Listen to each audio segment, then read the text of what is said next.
Hi, my name is Elizabeth Alvarez and I'm with Region 1, the Education Service Center out of Edinburgh, Texas. I'm an educational specialist there, and my focus or prime responsibility is early childhood, which is 3 to 6 years of age, and parental involvement.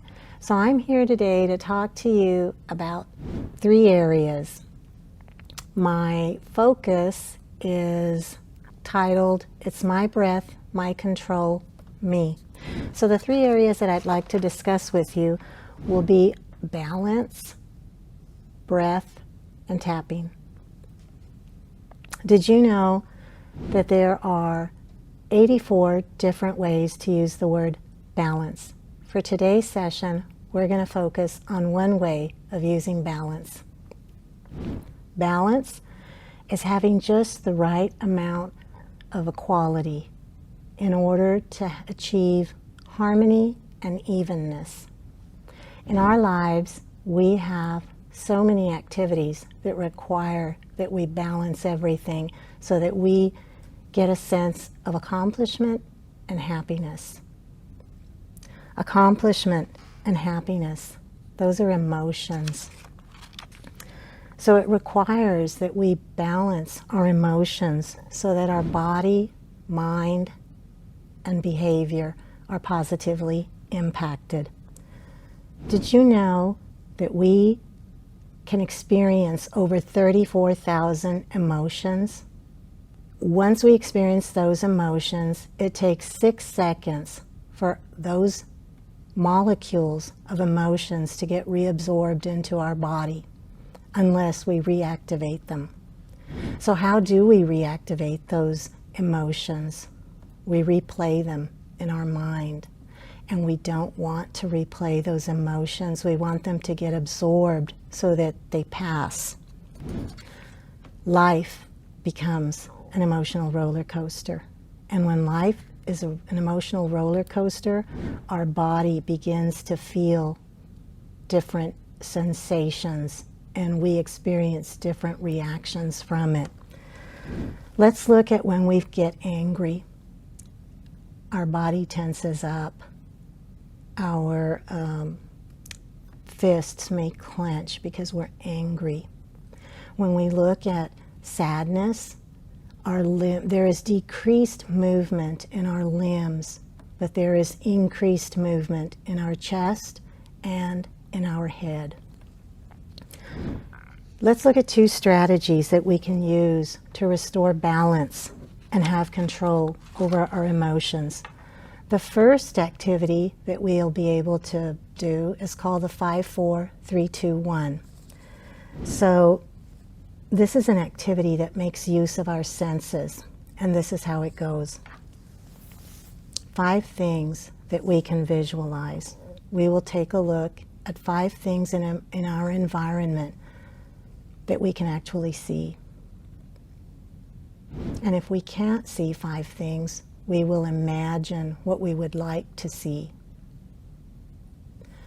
4 things that we can hear in our environment, whether it be the fan, the lights clicking. And if we can't hear 4 things, then we would imagine what we would like to hear. 3 things that we can feel close to us: the desk, the paper, and if there aren't 3 things, then 3 things we would like to touch. 2 things we can smell. And if we can't smell anything in our environment, again, 2 things we would like to smell: freshly cut grass, the smell of cookies baking in the oven. And the last thing, 1 thing that we can taste. And if we can't taste anything at the moment, something we would like to be able to taste. This is an activity that will help you ground yourself in the moment. Another way to regain control of our emotions is to take in some breaths. We need to remember that we must remain calm in the face of chaos, or what may seem like chaos and confusion to us. So this is a practice that you might want to make every morning before your day starts, or at the end of the day as you're getting ready for bed, or throughout the day if you're feeling moments of tension or stress. So let's take a breath. First, we get comfortable, whether that be sitting down with our hands in our lap. We may decide to close our eyes, or we can keep them open and focus on an object. So let's get started.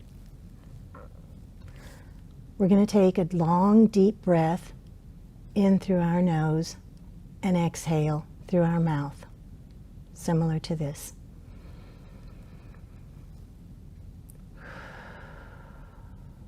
Let's try that 2 more times.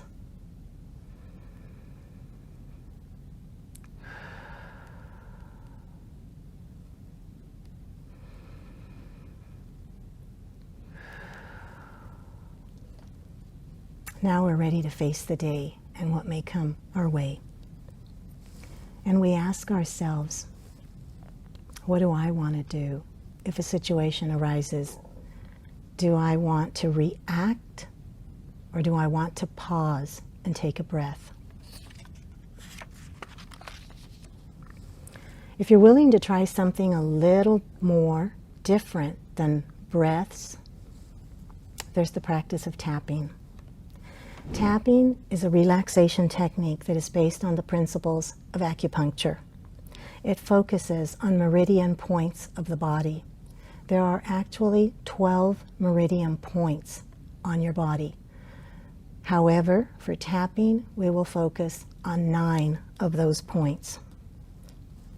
The meridian points are throughout the body, and they circulate energy through a specific network of channels. Each meridian point is tied to an organ in the body. The belief is that the body is composed of energy, and when that energy is disturbed by negativity, it disrupts the balance. So tapping allows you to restore the natural balance and eliminate or minimize the negative emotions. Acupuncture uses needles. Tapping uses the tips of your fingers. So I'm going to talk to you about the meridian points. The first one is on the side of your hand. It's called the karate chop. The second one is between your eyebrows. You are able to use, when you begin tapping, you can tap with both hands or fingers or just one. And it doesn't require left or right, whichever you feel most comfortable with.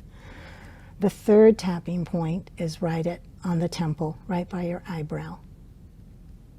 The fourth is right under your eye. The fifth is under your nose. The sixth is under your chin. The seventh is at your collarbone, right by the 2 little bones you would be tapping. The eighth is under your arm. For women, just below the bra strap, you would be tapping. And the 9th is at the top of your head. Those are the 9 tapping points used in a tapping sequence. For children, there are names that are given so that children will remember the tapping points. The 9 meridian tapping points are learned very quickly. You will be surprised at how fast you will learn the sequence. For children, when they're doing the tapping on their chest, that could be like the gorilla.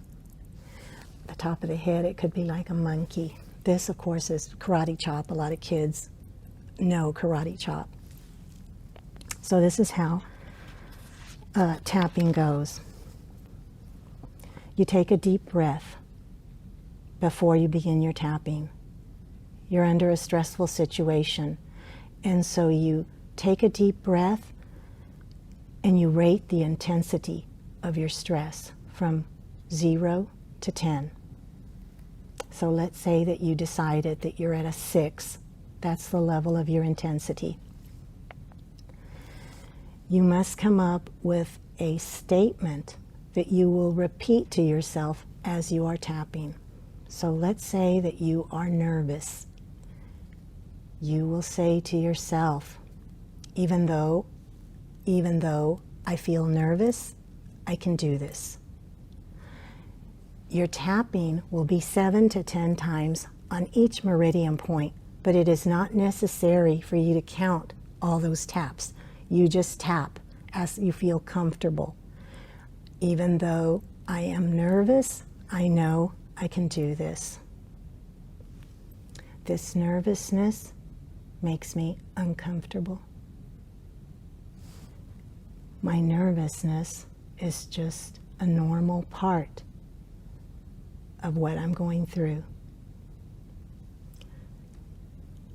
This nervousness will soon dissipate. The nervousness is just a feeling. My nervousness does not define who I am. This nervousness is dissipating. This nervousness is making me feel more confident. My nervousness is not affecting my performance. So that's one sequence. We do it 3 times. You decide how much time you want to devote to the tapping. It could be 8 to 12 minutes. As you're tapping, you will find that your statements will change, and maybe your nervousness no longer is the issue. You find that it's something else.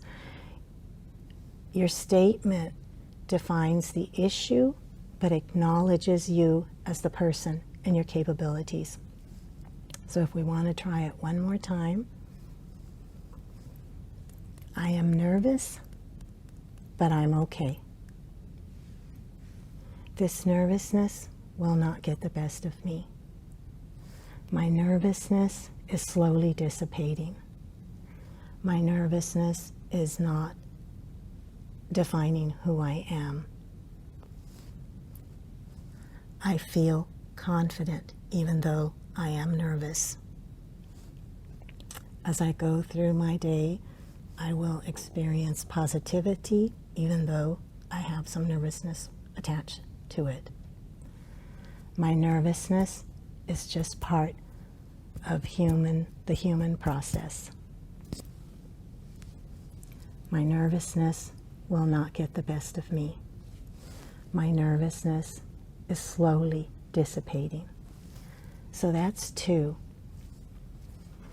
If you follow this tapping pattern, you will feel some sense of relief. Once you've gone through your 3 sequences, you take another deep breath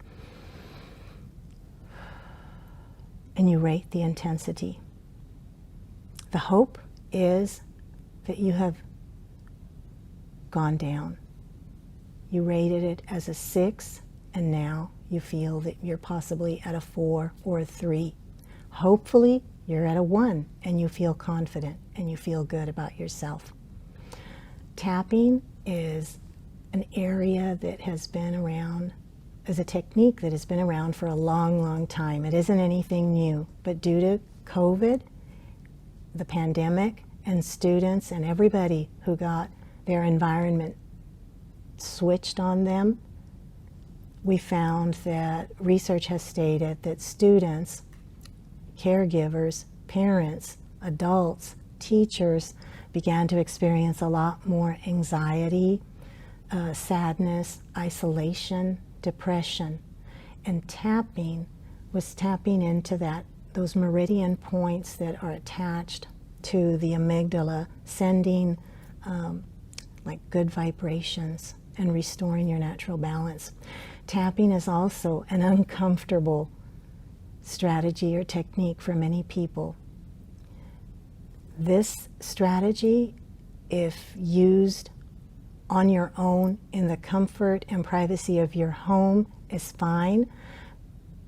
If you feel comfortable when you're out in the environment, in public, tapping may bring some stairs, but you don't have to exaggerate the movements. As you're saying the statement to yourself, you can visualize your tapping. You may feel comfortable with some areas, tapping some of the areas.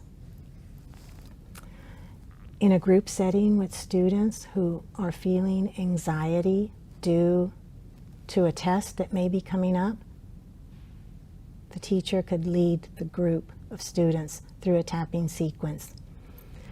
The teacher would have the statement, the students would repeat and mimic all her movements. So tapping, breath control, and balance. These are all techniques that are designed to help you get through your day. I hope you get some use out of these. Thank you.